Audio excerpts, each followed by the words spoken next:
how do I deal with long distance? What do you do if you're in a toxic relationship? How to get over a guy that you still like. Advice for your first time. Are you on birth control? Hello guys, it's Ashley and welcome back to my YouTube channel. So guys, for today's video, it's a little different and a little out of my comfort zone. But today I'm going to be bringing you guys like a girl talk, like this is me being vulnerable and telling you guys, being your guys' big sister pretty much, and just getting into the real nitty-gritty. So I hope you guys enjoyed this video. It's going to be a different type of video. So let's hop right into this video. We need to normalize these things and not make them so awkward. So that's why I'm doing this video today. I have a couple questions that I asked you guys on my Instagram. 8 questions here for you guys today. I'm going to start off calm and collective and then get into the more mature questions, would you say? Okay. So the first question is, how do I deal with long distance? So guys, as some of you may or may not know, I am in a long distance relationship with my boyfriend Jaden. He lives in Miami, Florida, and I live in Indiana. He goes there for college. He plays basketball there at FIU.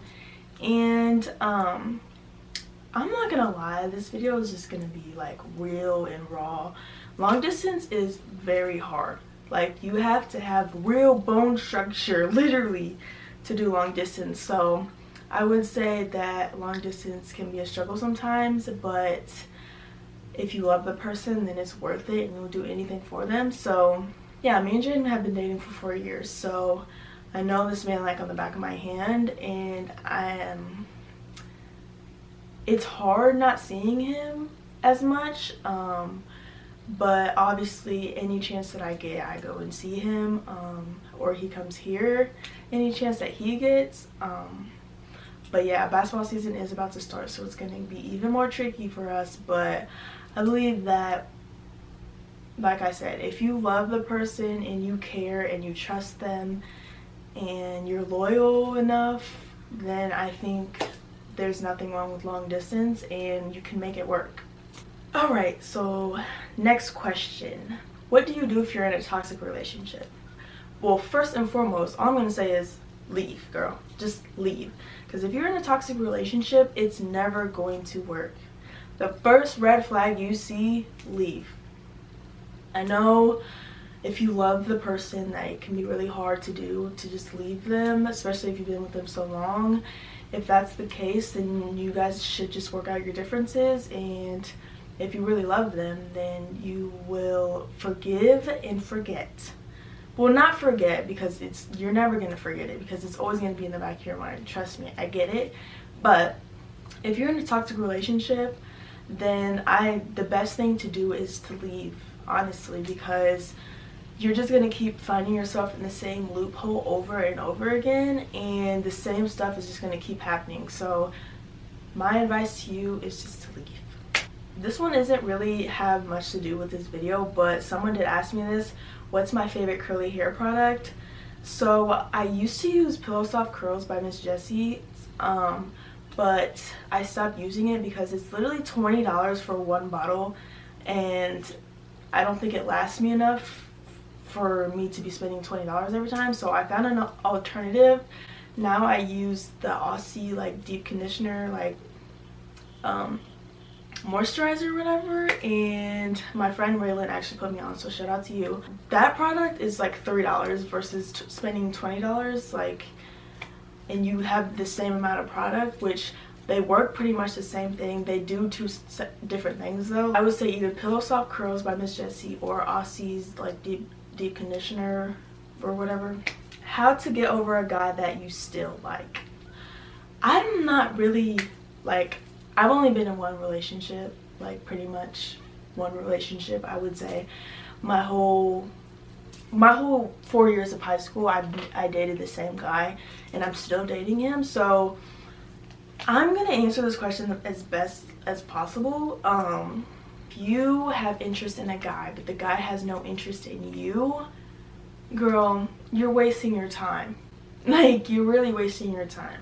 Like you said, how do you get over it? You don't really just get over something like that. It just really takes time, and do things that distract you from that person, not bad things that will like that you're doing to try to get back at them or anything in any sort of way like that. But just try to do, like, just go out more, just, you know, just live your life, because there's more, obviously more fish in the sea in this world. He's not the only fish for you, you know. So yeah, I would just say try your best to just move on, try to find someone else, you know. There's so many people in this world, and this one person is not gonna have you on a chokehold. Okay. How do you not mess up your first kiss? Okay, so make sure your first kiss is with someone you feel comfortable with and who's not gonna judge you or, you know, put you in a weird, awkward situation. Be with someone. Make that first person someone who you trust and who's gonna make it comfortable for you. You can't really mess up a first kiss because it's your first kiss. No one knows what they're doing on their first kiss, obviously. So you just have to just make your first kiss with someone you really truly trust and you feel like you do love. This kind of goes along with the first, what do you do on your first kiss? This question is advice for your first time. The same thing. Do it with someone you trust, not someone who you think you love or someone who doesn't really care about you. They just care about getting in your pants, pretty much. Just do it with someone who makes it comfortable for you, I mean, come on, we all don't know what we're doing on our first time, and I know it can be really uncomfortable, nerve-wracking and all of that, but it's all about the person that you choose to make it your first time. Don't let anyone peer pressure you into doing something that you don't want to do and that you're not ready for. Just choose that person who's going to make you feel good. The next question is, are you on birth control? Am I on birth control? So yes, I am on birth control. I take the pill. Yes, I am on the pill and I am on birth control. Last question, pads or tampons? Personally, I like tampons. A lot of people say that it's uncomfortable or they're scared if they've never used them before. It's maybe it's uncomfortable because you're not putting it in the correct way or anything, but yeah. So I prefer tampons because they're just easier, and I sleep in my tampons, and I know that's super bad, but I just can't stand to have I can't stand the feeling of like a diaper almost down there when I'm sleeping. That's like so uncomfortable, or just in general, but I prefer tampons.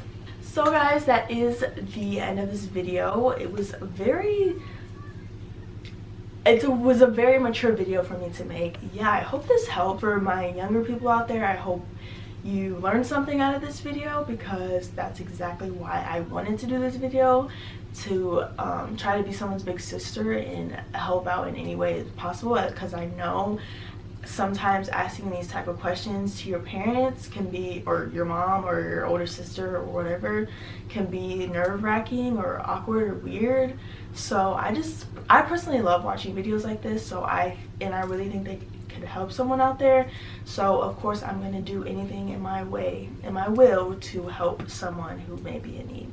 Yes, make sure you guys give this video a fat thumbs up. Make sure you comment down below. Thank you guys so much for watching today's video, and I'll see you in my next one. Peace out.